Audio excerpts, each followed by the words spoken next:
জীবনে চলার পথে সবসময় সেই মানুষটাকে বেছে নাও যে তোমাকে প্রতিটা পদক্ষেপে মোটিভেট করবে।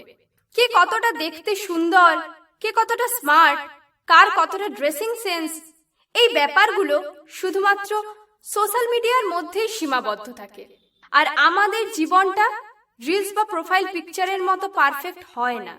এখানে আমরা প্রতিনিয়ত আঘাত পাই, ক্ষতবিক্ষত হই, সবকিছু ছেড়ে পালিয়ে যেতে ইচ্ছে করে। এই যন্ত্রণার মুহূর্তগুলোয় আমাদের এমন একটা মানুষের দরকার পড়ে যে আমাদের পাশে বসে মাথায় হাত রেখে বলবে, কিচ্ছু হবে না, তুমি পারবে, তোমার প্রতি আমার বিশ্বাস আছে, তুমি ঠিক ঘুরে দাঁড়াবে।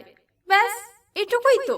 তাই এরকম একটা মানুষ খোঁজো আর নিজেও এরকম একটা ইন্সপায়ারিং মানুষ হওয়ার চেষ্টা করো। তাহলেই দেখবে জীবনটা অনেক সহজ হয়ে গেছে।